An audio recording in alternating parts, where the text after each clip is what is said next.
We are expecting the representative of the Minister of Aviation and Aerospace Development. If you have joined us, kindly let us know so you can take the Minister's goodwill message. Dr. Mrs. Anastasia Agbem. Okay, so we are still expecting her to join us into the arena. I'm told that we will take one more performance before we move into the executive address from the Benue State government. And while we wait for the performing troupe of the Arts Council, Benue State, may I remind us that the theme for this convening, as we have here today, is harnessing investment for sustainable economic growth in Benue State. As we continue to talk, listen to one address or the other, receive goodwill messages, various heads of agencies and ministries here in Benue State, including the private sector, you are invited to make notes and see areas where you can plug in so that collectively we can bring development to Benue State. Now, we call on the performing troupe of the Arts Council. Briskly, please come forward. This afternoon, we will be having the first panel session that will be centered on monetary policy and investment growth. And the rider is positioning Benue State economic future as an agro-driven subnational entity. Very, very wonderful experts have been selected to be on this panel to share expertise with us and to give us insight into how we can turn around Benue State's economic future as an agro-driven subnational entity. And we will be having the Deputy Governor of Central Bank on economic monetary policy delivering the lead presentation during that panel, while the other experts will discuss the presentation. And now, we have the Arts Council here to give us the Shen dance. Over to you, please.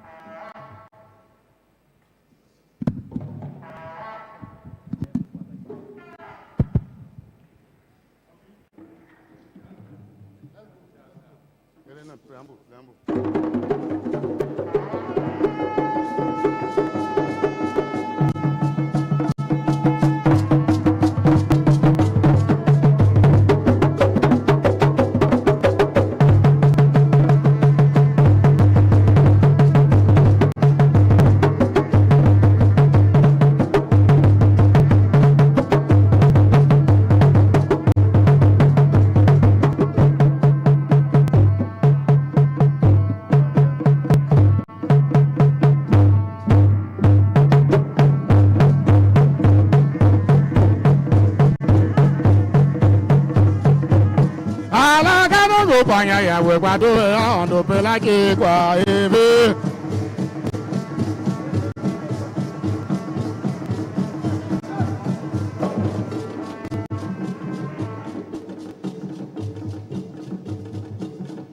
go away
Oh, one shot, Lulu.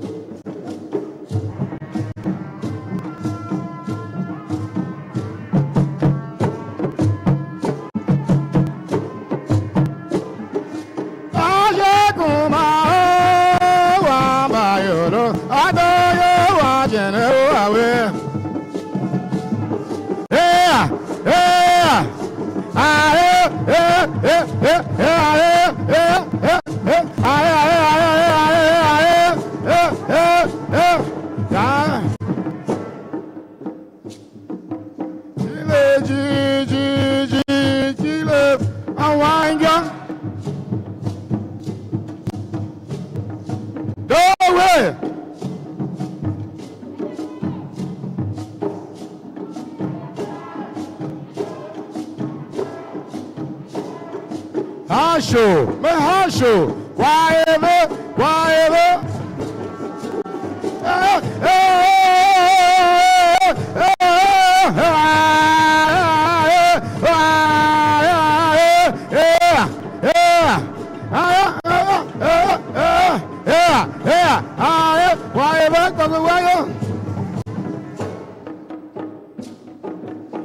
Babela Paco, Banama. Menolo Gelego, Banama. Siem.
Thank you very much.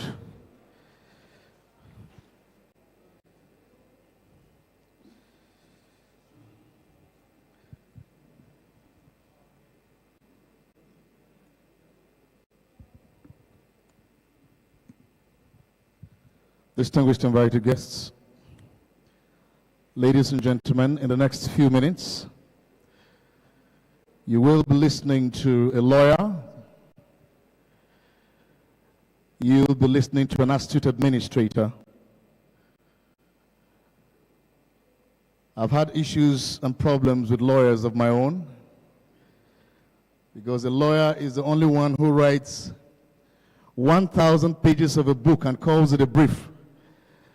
You cannot argue with him about it. A lawyer is the only person who gets paid whether he wins or loses a case. But I met a distinguished lawyer in a different character with a form of humility I've never met before. I want to introduce to you a distinguished lawyer who is a student of international law and diplomacy. As a matter of fact, he holds a PhD in international law and diplomacy. I want to introduce to you a former advisor on local government and chieftaincy affairs, the man who is well experienced on all local government matters across the state. I want to introduce to you a former Minister of State, the man who oversaw the activities and works around the Niger Delta region across Nigeria. Ladies and gentlemen, it is an honor for me to welcome a focused, dedicated, committed, humble Deputy Governor of Benue State, His Excellency Dr. Barrister Sam Ode, MNI. Put your hands together for him as he speaks for the Governor of Benue State today. You can make the applause louder than that, please.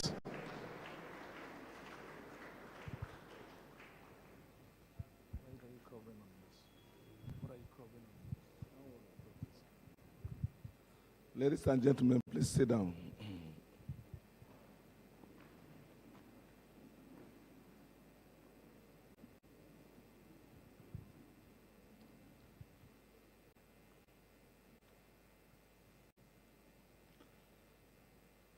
Members of the Benue State Executive Council who are here, very distinguished development partners, potential investors in Benue here, special advisors to the governor who are here, honorable local government chairmen, friends of Benue from across the globe who have taken the pains to be here with us at this very important event, representative of ministers and other heads of federal agencies who have come to be with us at this very important gathering, distinguished ladies and gentlemen, I have an address which is to be delivered here on behalf of His Excellency, the Governor of Benue State, Reverend Father Dr. Hyacinth Iyomem Alia. The Governor of this state, as you know, is a priest of the Roman Catholic Church. The Governor is an international scholar, having been educated in the United States of America at postgraduate level up to holding a PhD. This governor is one who has zero tolerance for corruption and all forms of graft, recognizing that these are some of the debilitating factors that impede investment opportunities. He has set the standards, and the public service of Benue has already integrated this as a focal point. This is the brand we have championing investments in Benue. His Excellency, Reverend Father Dr. Hyacinth Iyomem Alia. Let us give him a hand of applause. Your Excellencies, distinguished investors, partners, and guests, ladies and gentlemen, it is with great humility and profound purpose that I welcome you all to the maiden edition of the Benue International Investment and Economic Summit. Today we take a bold step, one that signals Nigeria to Africa and the world that Benue is not just a land of promise, but one of real opportunities, visionary leadership, and deliberate transformation.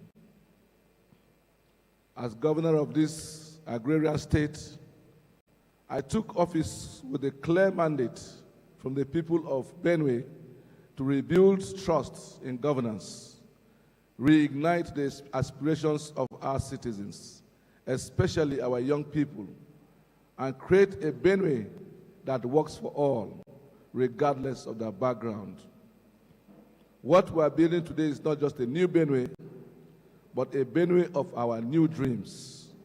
A Benue where every child has the right to hope, where every business finds space to thrive, and where our rich land and heritage translates into prosperity for our people.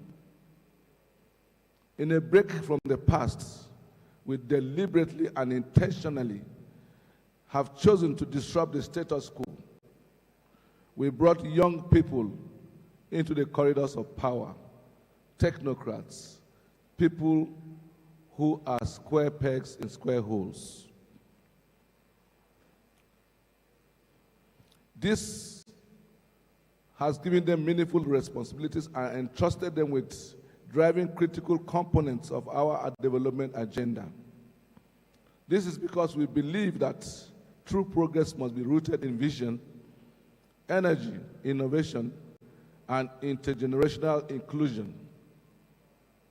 To actualize our economic transformation agenda, we have established the Office of the Special Advisor on International Investments.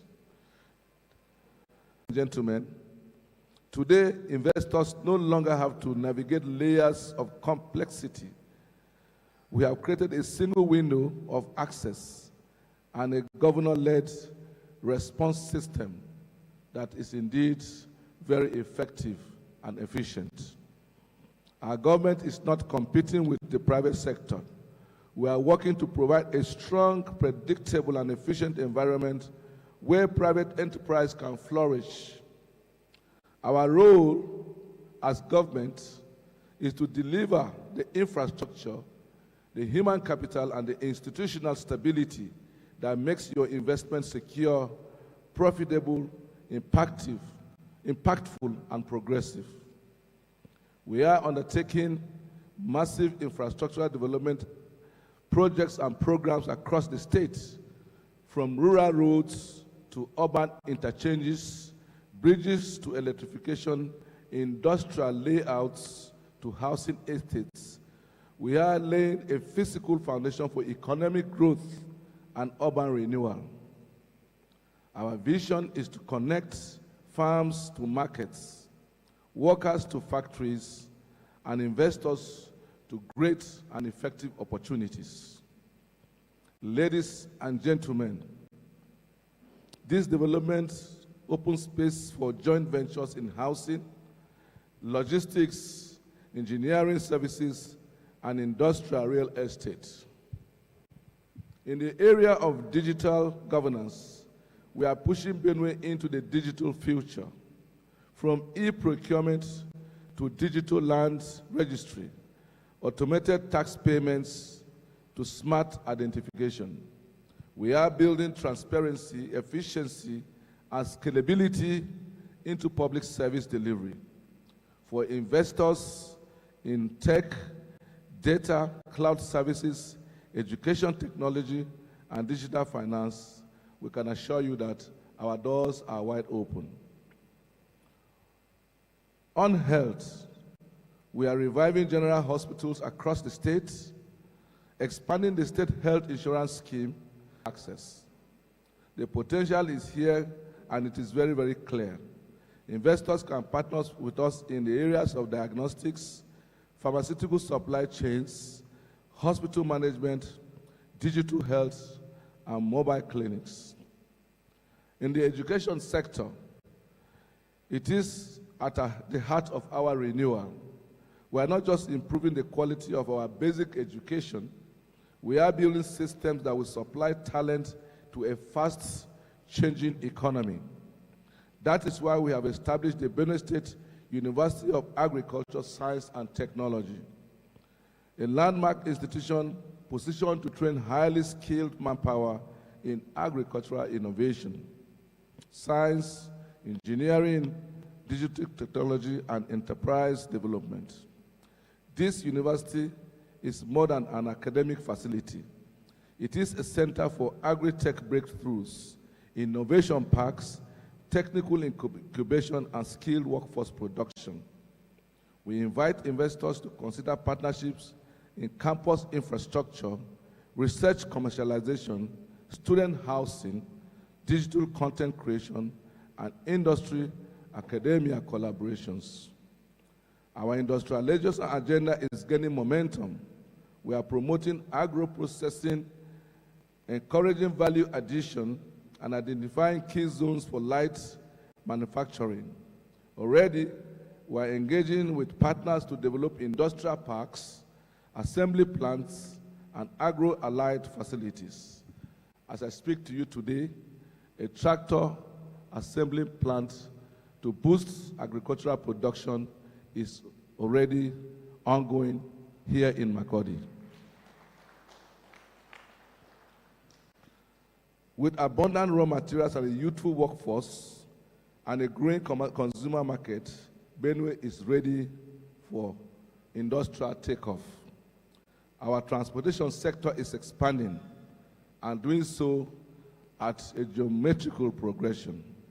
We are redesigning public transport systems, exploring inland water potentials, and working towards a logistics company that can serve central Nigeria and even beyond.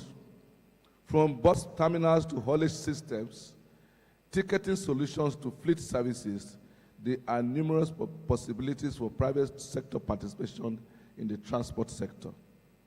We welcome innovations in electric vehicle transportation and gas transportation. Benue remains Nigeria's undisputed food basket, and we are embracing smart agriculture. We are encouraging large-scale farming, contract farming mechanization, and irrigation.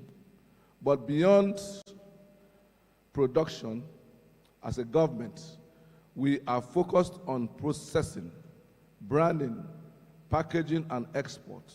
Investors can find opportunities in rice milling, citrus juice plants, yam flour factories, soybean processing, and much more. We are also unlocking our mineral potentials. As a government, we recognize that Benue is richly endowed with gold, lithium, limestone. For limestone, we have abundance of this mineral resource in Batiaf, Bayon, and Igumali in Benue South Senatorial District. We have deposits in kaolin, gypsum, barite, and other minerals of industrial value. We are streamlining mining licenses, conducting geodata assessments, and inviting ethical partners with local communities in sustainable mineral extraction and processing. We also have abundance of clay deposits in Otukpo, which is suitable for ceramics, briquettes, and bond bricks. As a government, we believe in our young people. We see them as the driving force of our industrialization. Through the Bureau of Entrepreneurship and Wealth Creation, we are training, funding, and connecting youth to opportunities in the creative industry, fashion, renewable energy, fintech, and digital media. Investors in startup ecosystems, accelerators, medium, small, and MSME services will find a supportive business climate here. We have in the center of this state the River Benue and the River Katinala, which are very valuable sources of water, fresh water, for all kinds of production. Tourism is another frontier. From the majestic River Buruku to the rugged hills of Kwandi, from the cultural festivals to the legacy of Justice Katina Alu, Benue has stories, heritage, and scenery waiting to be discovered. We invite investors in resorts, hospitality, adventure tourism, and cultural enterprises to join us in building a new tourism economy. Security is a very important consideration for all investors who want to go to any new environment. We assure you that regardless of the skirmishes you hear here and there about insecurity in Benue, we are housing an Air Force base, one of the largest in this country. We are housing 2 military cantonments here in Benue, and recently a naval base has also been established in Makurdi. These military platforms will no doubt provide the needed security cover we need for all forms of investments to Benue. Ladies and gentlemen, this is a new Benue, a Benue of youth, enterprise, innovation, resilience, and global partnerships. Our policies are clear-cut, our hands are open, our minds are open, our arms are open. We welcome you not just to explore, but to build and to grow with us as we march towards the new Benue of our dream. Together, let us write a new story in a new chapter for Benue, one of prosperity, sustainability, and a shared progress for all. God bless Benue State. God bless the Federal Republic of Nigeria. Thank you. With that, a round of applause. Let's rise up as we take the national anthem, please. Let's rise up on our feet, ladies and gentlemen. Hold on a bit, just hold on a bit. The national anthem, please.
Of applause for Nigeria. May I humbly request His Excellency, the Deputy Governor, to please step back to the stage, if you will, for a group photograph with all members of the State Executive Council. Please join him. All our investors and guests, please join us here on the stage very quickly for a group photograph, please. Our royal fathers, please kindly join us in this group photograph with His Excellency, the amiable and loving Deputy Governor, who is here in representative capacity. Please, let's come up quickly as we wait for the Deputy Governor to join us. Where is the advisor on international investments? Sir Alex Adingi, please. Please, somebody identify Sir Alex Adingi, please. Our investors and our friends, please join us.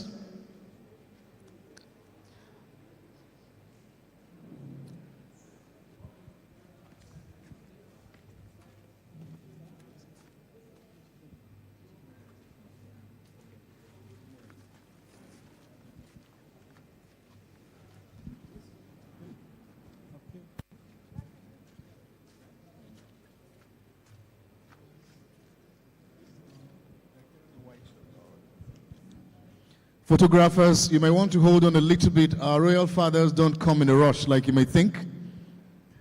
They represent the royalty of our nation, our communities, and our states.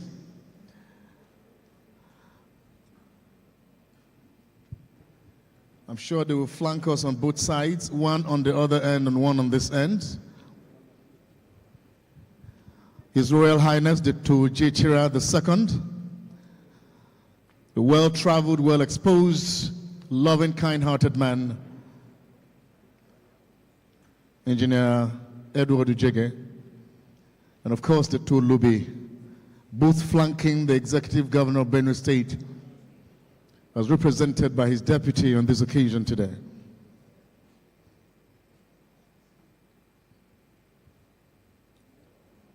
Let's not forget that the session begins immediately.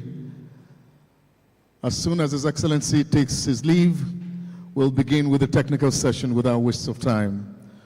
And of course, Dr. Kuma will be there. Thank you so much, Your Excellency, for doing us this honor. We're really honored. Thank you so much, sir. Thank you for coming in.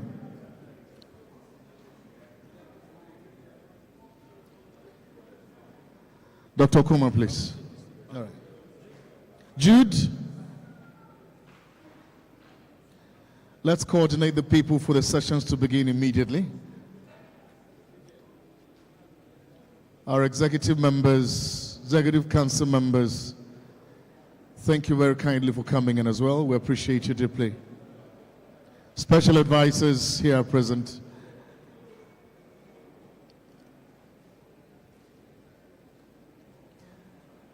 I have been also told to remind us that all appointees of government, if you are under the appointment of His Excellency Reverend Father Dr. Ison Tumemelia, it is mandatory that you participate in this international event. It is mandatory. Thank you, and God bless you.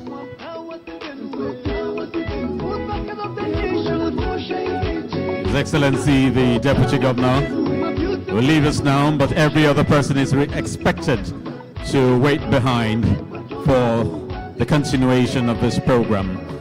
Mind you, the program is to last for 3 days. Today is just day one. The program ends on Saturday, 10th May 2025. It promises to be a very exciting one. The next, which is the panel session, is the part where we are all going to learn a lot from this summit. A lot of takeaway. So if you have your pen, or should I just say your writing materials, this will be your time. So please, let's bring up the seats upstage as we prepare for the panel session.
The panel will be taking now. The program is labeled as session 2, but it's actually the first session. So it's good, you know, of the slight change. We'll be taking the panel labeled session 2, we'll be taking it as number 1. And this is entitled Monetary Policy and Investment Growth, Positioning Benue State's Economic Future as an agro-driven subnational entity. That is the presentation we'll be taking now. And we have very eminent personalities, like I mentioned to you earlier, with lots of expertise selected to discuss this presentation. Once we are settled in the room, I will invite them to the high table, to their seats here on stage. Protocol department, these seats are not enough. We have 5 persons here, and so we need 2 more seats.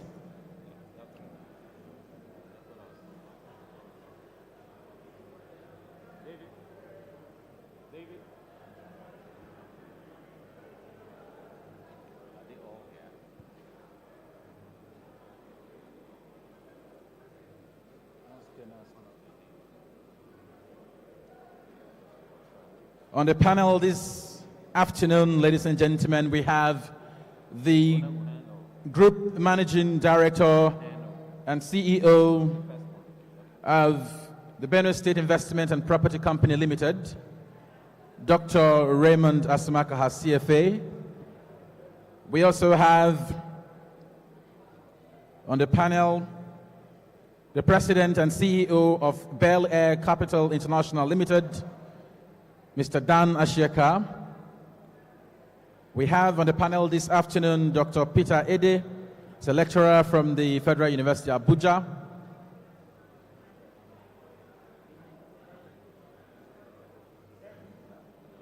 And we also have the Honorable Commissioner, the Ministry of Industry, Trade and Investment here in Benue State, Honorable Manasseh Alumo Opin.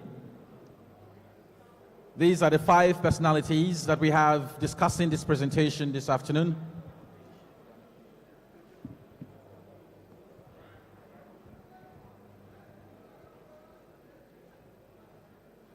And to moderate the discussions this afternoon, ladies and gentlemen, is the CEO of Dido BioPlus Pharmacare, Dr.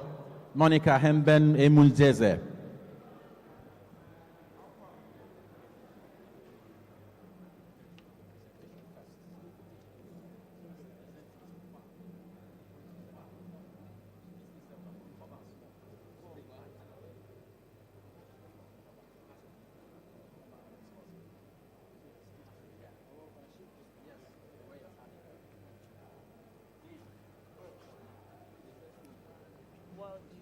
How do you feel it's very important now in Benue State? Well, first and foremost, you know, since the existence of Benue State, we have done very much, but we have never really had foreign investors as coming to invest by themselves in the state. And we know that sojourners are the ones that thrive to develop a state, to develop a nation. And so it is imperative, based on the governor's 7-point agenda, that we drive home foreign investors to complement the local investors that have been thriving, and but also struggling. And so and a summit is just a catalyst to bring in investors. Well, over time, we have been going outside. The appointees have been traveling to US, to UK, to different parts of the world to bring in investors, to woo investors here. But a summit of this repute, which is the first of its kind since the existence of Benue State, it's a catalyst. It fast forwards the foreign investment in this thing. And it creates a neighboring distance that the investors, the foreign investors, become conscious that we are deliberately trying to woo them into our space. So this is very, very important. You can go out and try to woo investors, but one of this nature, and the global world understand that you are desperate to bring in to showcase what you have in the listing. They look at it better, and they are more inclined to it. So that's why we are having this summit. Okay, sorry, do you have specific areas that are your priority today, or just generally? No. We have very, very specific areas, particularly. Well, the areas where we have a comparative advantage, we want to capitalize on it, like in the areas of agriculture, which, like you saw yesterday, the Indonesians were here to help us in cultivating new techniques in cultivating cassava and processing. So yesterday they will be here, and today, by God's grace, if everything is put in place, we are going to sign a very good deal that the Indonesians are already will be on ground to start to kickstart something. That's the area of agriculture. We're also, as you know, we need our own airport, and particularly because we need a cargo airport, which is also what we are projecting out. And also, seeing that you can see what the governor is doing on transportation and the area of roads, we are also adding up, we are projecting an intrastate rail where it becomes easy for you to move from here to Agatua and all over, much cheaper for the farmers to move their goods and services. So we are also projecting that. We also want to bring in back our diaspora brothers who have been over there for long. So we are also projecting a diaspora estate, which is a D estate. And as much as they begin to bring their resources into the state to have their land, to have their houses, and create a state, an estate for them, we know that we can get some remittances. But beyond that, there's a new sector that the world is craving about, the energy sector, which you know. And we are going into energy sector, the CNG, the LPG, and the LNG. That coal bed methane, which becomes easier to produce, to use it to produce gas, produce textile, produce pharmaceuticals, produce fertilizer, ammonia, which is a urea. It's one area that we're going to exploit to the maximum. And that is on the third day. The third day is just the energy summit. And we are expecting Benue State have found something that can help the whole of the north in terms of energy and power. So we are exploring that to the maximum. All right. Thank you very much, sir.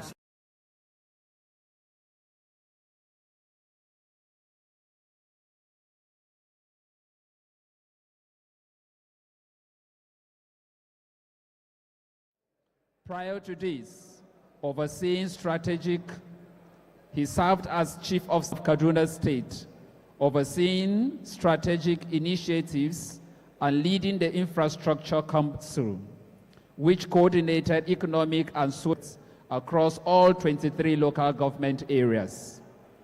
Mr. Abdullahi's career is equally notable in the private and international development centers. At EcoBank Nigeria Limited, he specialized in credit and risk management.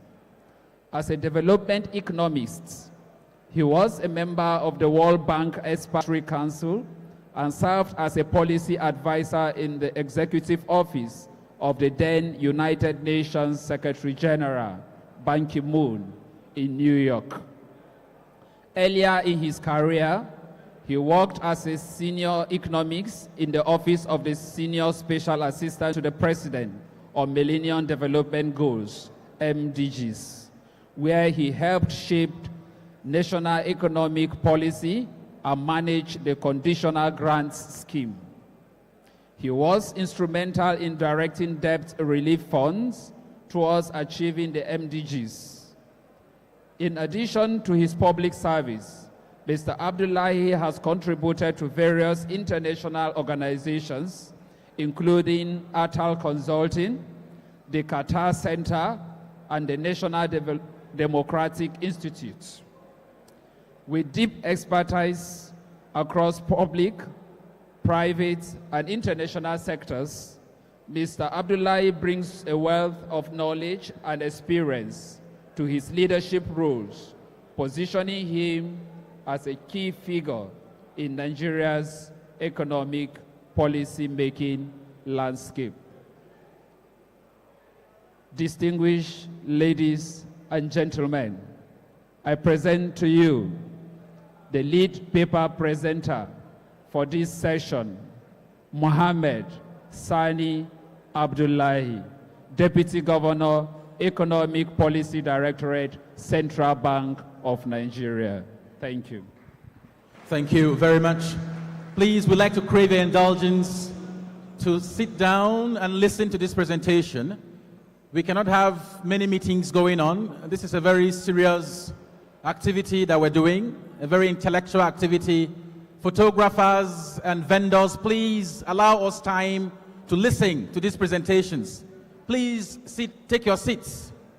It will also be very respectful towards the presenter, that he has your attention and the room is quiet. Please indulge us. Thank you very much.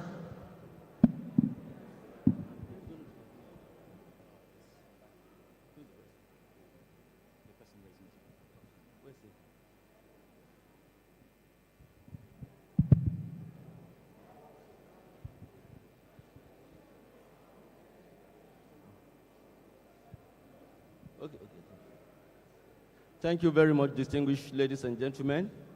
I also want to stand on the already established protocol. And just like the introduction, I'm representing the Deputy Governor in charge of economic policy. And I'll be speaking Trade and industries in Benue State. This is one of its kind here that is happening here today. How would you look at this? How would this go a long way to showcase Benue to the world and attract foreign investors? Yeah, thank you very much. I have said a number of times that our governor is a visionary governor. Apart from security and infrastructure, the next sector that is key to development is industrialization and commercialization. Of course, we have a ministry that is tailored internal with the federal agency, the Ministry of Industry, Trade and Investment. We are concerned that the state should move from this classification of a civil service state to an industrial and a commercial hub for Nigeria. Indeed, our location, being located in the North Central, even is an advantage to us that people can access the state from all directions. From here to Lagos, you have about the same distance as you move from here to Borno or Kano. So being in the middle and being strategic place, blessed with fertile agricultural land, with mineral deposit and abundant human resources, what we need is visionary leadership, which the present governor is providing. And so today is also a landmark. We did an exhibition of innovations in Benue State to showcase what skills that people have in the state. Today we are showcasing our abundant mineral resources, agricultural potentials, so that investors can partner with us to see how we can truly transform this state. We are ready and open for development. So this is critical to everybody, in particularly every Benue person. So we welcome all captains of industry, diplomats that are here. We are encouraging that Benue State is a friendly state. We are peaceful. Even the insecurity is not in the way people have decided to hype it. Those who are against the system of government are just trying to hype it unnecessarily. There is insecurity everywhere in the world. So Benue State case is not unique. So I invite well-meaning investors to come. We are ready. And we say that all those encumbrances that used to be in place are no longer there. We have created Benepa to help coordinate investment, a one-stop shop for investment to ease issues around registering and operating in the state. So we are ready. And we have said it a number of times that the governor has zero tolerance for corruption. Nobody will demand a dime from anybody who wants to do legitimate business in Benue State. So it's a welcome. I'm happy to be part of this. The Office of the Special Advisor is working closely with my office, as his office activity is part of what my ministry is supposed to do. So this is where we are, and we are grateful. Thank you. Thank you. Thank you. Thank you. any other thing in the economy. We've also been able to ensure some form of transparent monetary policy framework that helps to anchor inflation expectation. We have abandoned any form of direct intervention like we used to do before. And then, of course, loaning to government in form of ways and means has also now been reduced based on the Fiscal Responsibility Act. Of course, there's the unification of the FX rate. You do know that before 2023, we had over 5, 6, 7 windows, but now we've been able to reduce it to just the NAFEM window. And then there have been deliberate measures to improve FX liquidity and to facilitate smoother capital flows and mitigate currency crisis. And you'll agree with me that in the past few months, we've had some stability in the foreign exchange market. Our monetary policy communication has become more effective, and exchange rate decisions now provide more clarity and provide some form of forward guidance to investors.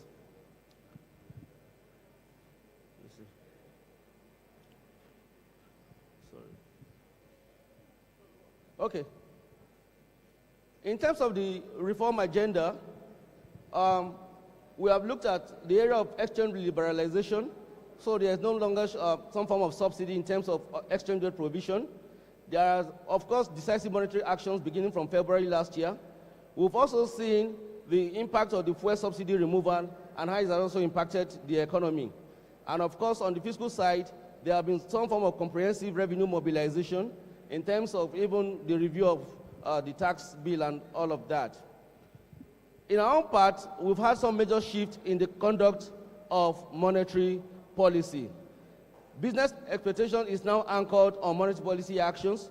I think since February last year, people look out to hear what the monetary policy has to say regarding whatever we are doing. And then, of course, we are migrating from monetary targeting to inflation targeting, where the expected inflation number will be announced even at the beginning of the year, and as a central bank, we're expected to meet that inflation target. So that also is on target. We're also building investor confidence. We're also trying to enhance the framework for bureau de change. You do know that before now we had over 5,000 bureau de change, but now the licenses are being reviewed, and only those that meet the set criteria that would be registered. Then we're also addressing liquidity risk and bottlenecks in the foreign exchange market. And I can confidently tell you that you could walk into your bank now and get your BTA and PTA for all legitimate transactions. And of course, the flows into the autonomous markets have also improved, because we've also have some form of engagement with our diaspora committee. We've been able to improve on our remittance flows and also on foreign portfolio investment flows. And during the past 18 months, we've had significant inflows. Last year alone, we did close to 5 billion in terms of foreign portfolio investors and the remittances.